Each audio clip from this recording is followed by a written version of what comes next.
These are the new HDZero goggles V2, and there's a lot that I like about them, but there's one thing that I definitely didn't like that came from the factory with a defect in their scroll wheel. Let's see if I can demonstrate it for you. I'm going to turn the scroll wheel one click at a time. Okay, it's not doing it yet. What if I turn it a little faster? There you go. You can see if I turn the scroll wheel even remotely fast, it just freaks out and goes a bazillion clicks at a time. Today, I'm going to show you how to fix that problem, as well as I'm going to fix a couple other things about my V2 goggles as long as I've got them open, one of which was my fault. I'm Joshua Bardwell, and you're going to learn something today. I want to start the video by saying that HDZero has acknowledged this problem and has fixed it in two different ways. I'm going to show you both of those ways in this video. I am not going to show you the way where you open the goggle up and you bend the tabs on your existing scroll wheel, because I think as long as you're opening the goggle up, then you should just fix it the right way, which is to put a new scroll wheel in there, which HDZero will happily send you. You just need to reach out to their support and tell them you're affected by this problem. But you don't have to do that because there is also a firmware fix for it. So basically there's like a little metal tab inside the scroll wheel, and it clicks and it registers when the scroll wheel has moved one click, and it's a little screwed up. So when you scroll the wheel, it registers a bajillion clicks instead of just one. And if you just tell the firmware, hey, guess what? There can't be more than a bajillion clicks per second, it can just filter it out, and it works fine. In fact, I have been using this firmware for 6 months at least, and frankly, I almost don't think you need to do the hardware update. You kind of don't need to open your goggles up and put this brand new scroll wheel in. If you just put the firmware on there, it's fine for day-to-day use. But I asked Ryan Quellet at HDZero, should I do the scroll wheel update? And he was like, yeah, well, I mean, it'd be better if you did. So I'm going to do it. I'm going to show you how to do it. But first, I'm going to show you how to do the firmware update. We're going to start here in the HDZero downloads page. I'll put a link to that down in the video description below, of course, but you probably know how to find it.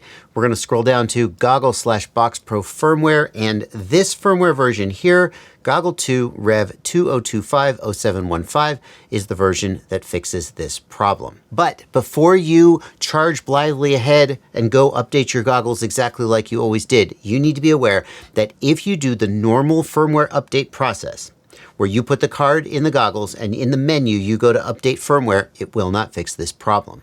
The HDZero goggles have two firmware update processes that they can do, and one is the normal one, which updates the goggle operating system, and one is like a low level, they call it a recovery update, that updates some of the low level hardware drivers, and that's the one you got to do. So you need to follow the exact procedure I show you, not just the normal process. It's similar, but not the same. In order to do the recovery firmware update process, you need an SD card formatted as FAT32, at least according to the instructions. And that means technically the SD card is going to need to be 32 gig or less, because when an SD card gets over 32 gig, it has to be formatted as exFAT instead of FAT32. I'm going to try this process with a card that's too big and format it as exFAT, because I'm just curious if it's going to work. And I don't know about you, but it's getting harder and harder for me to find an SD card that's 32 gig or smaller. So this is a 64 gig card. And if I put this in my Windows machine and then I right click on it and choose format, you can see the option here is exFAT. There is no option for FAT32. I'm going to go ahead and format it real quick, even though it's already been formatted, but just in case you need to see the process. So now it's formatted, and then I'm going to download that zip file and open that zip file. And in that zip file, there are two things. There is the bin file that you would use for a normal firmware update, and there's this recovery folder. What you're going to do is you're going to go into that recovery folder, and you're going to find these three files, and then you're going to take these three files, and then I'm going to copy those files onto the root directory of the HDZero SD card. So don't take the recovery folder. Just take the three files from within the recovery folder. The next step is to disconnect everything from the ports of your goggles. No HDMI, I don't know why that matters, but they say that you should do it, so I've gone ahead and done it. You'll also notice that I have taken off the antennas. You don't have to do that. I've done that because later I'm going to open the goggles up. But unplug everything from the goggles, and we're going to put that SD card in with the goggles powered down. Make sure that you have a good fully charged battery, because there's nothing more embarrassing than messing up a firmware update because your battery died in the middle of it. we're going to go ahead and plug in and power up the goggles. And they're going to beep. They didn't. They just went into normal functioning. I'm going to guess it's because this was not a FAT32 card. Okay, so here is my teeny itty bitty card formatted as FAT32. Let's try that.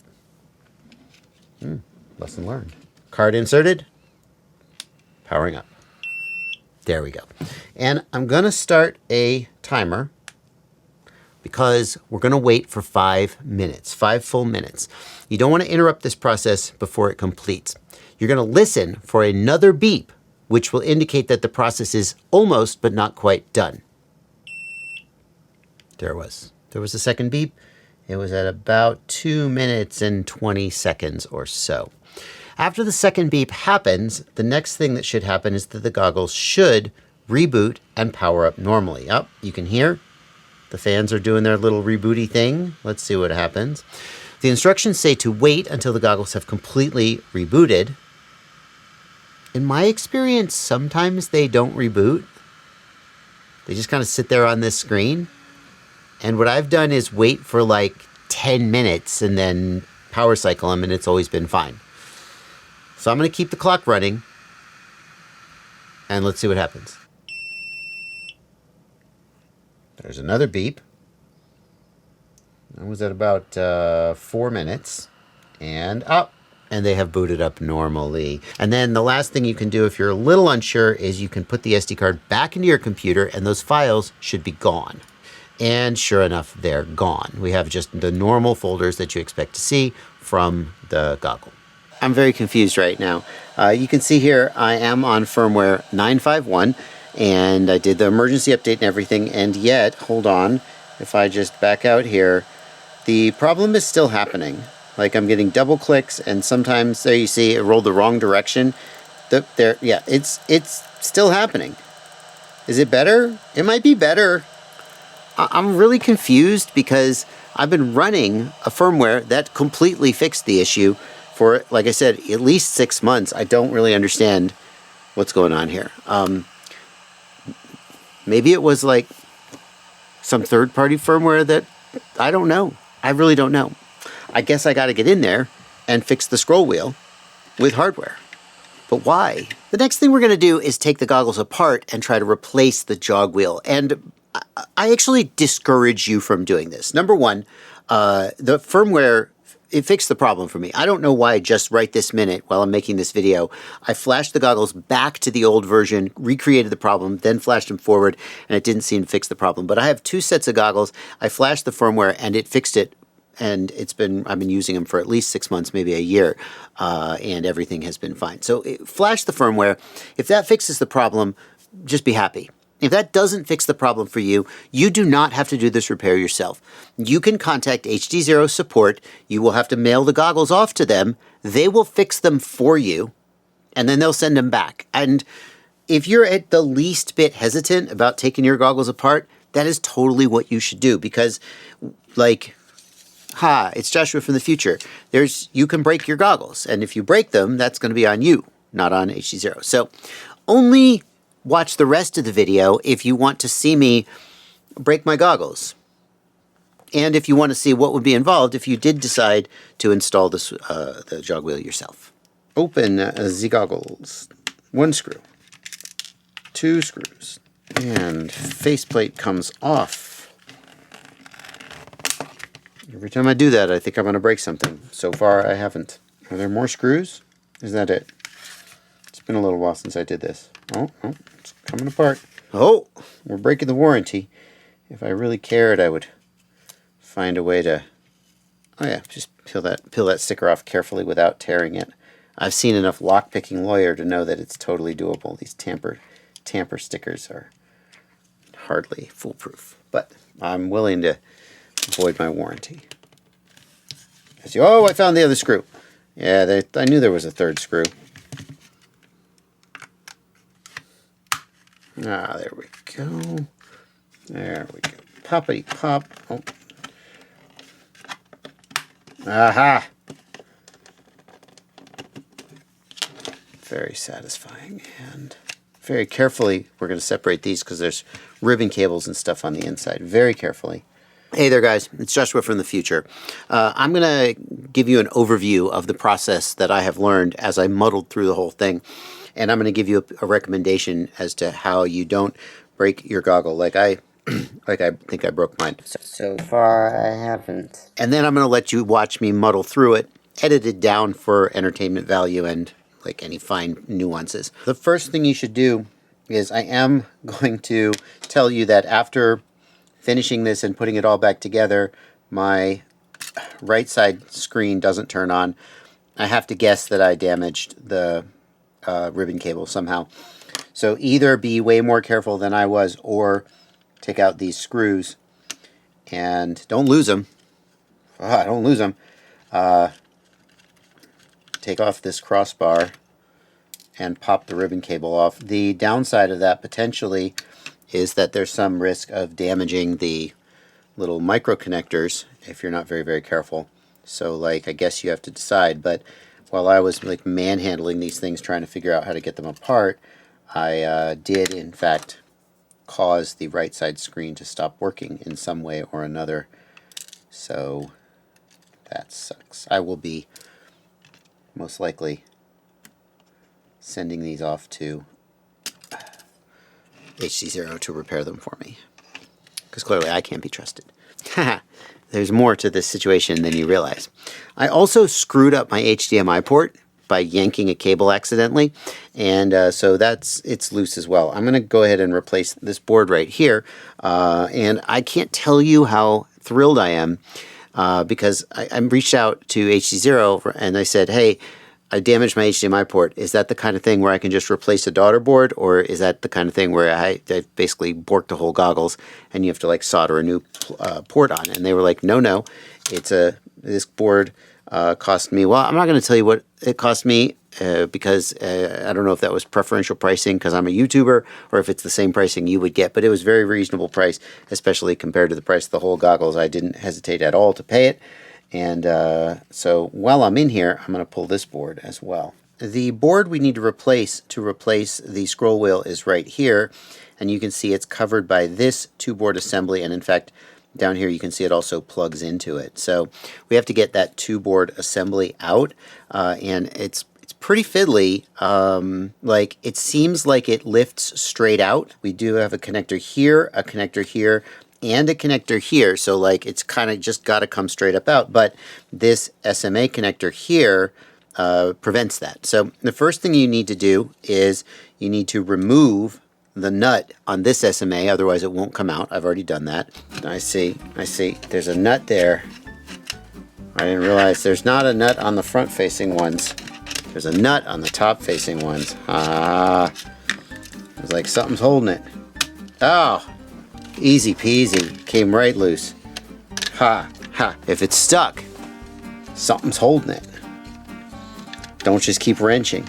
And then we need to get this plastic piece out. You can see here we can just press and pop that, but then getting the other one to pop loose is pretty difficult without mangling it. I mangled mine pretty good.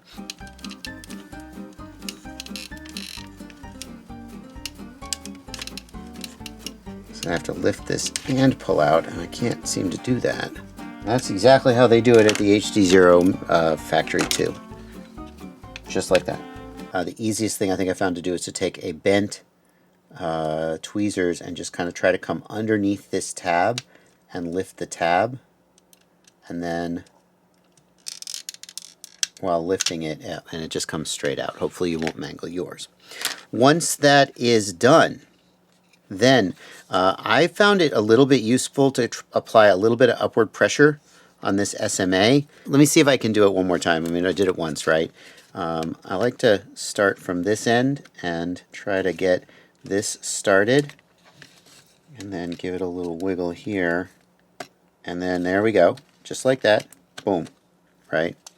So now it's loose, right? But this piece doesn't want to come out. I have no idea how they do this at the factory. Like, this makes no sense to me. But just sort of very carefully, like trying not to break anything, I found a way to, there we go. and comes out. Well, it's like the third time I've done it. So once that's done, now we just gotta shimmy this son of a bitch out of here. Come on now. I broke it. You will remove 1, 2, and 3 screws.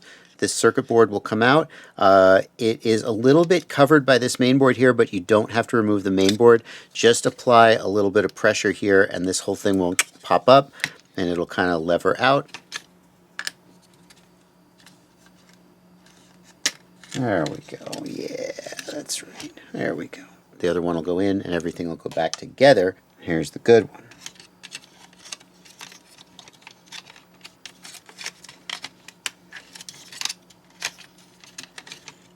Oh yeah, I probably didn't even have to lift that board up. It went right in place. Once you've got the jog wheel replaced, we have to get this board back in. And do pay attention, there is a channel right here and a channel right here that it has to go down into. As well, there's a little retainer right here that the second board slides into. So what seemed to work for me was just to kind of loosely start it. Get that bottom SMA, see, right over here. Get that SMA down, sort of started in its hole.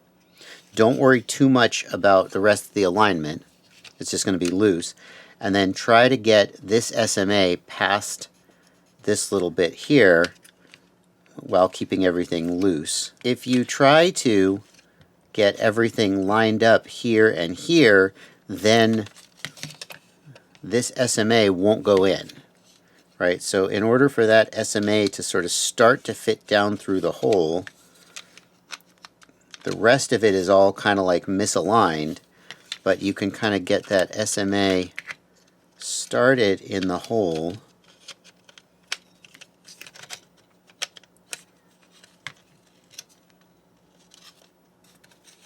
Okay, it's kind of in there. And then, like, I don't know what to tell you, man. I've done it once.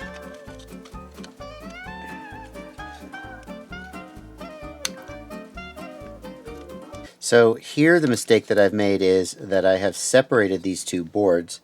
They should stay connected. So that's not good. Okay, okay, here we go. For real this time. So we just get started here with the top SMA.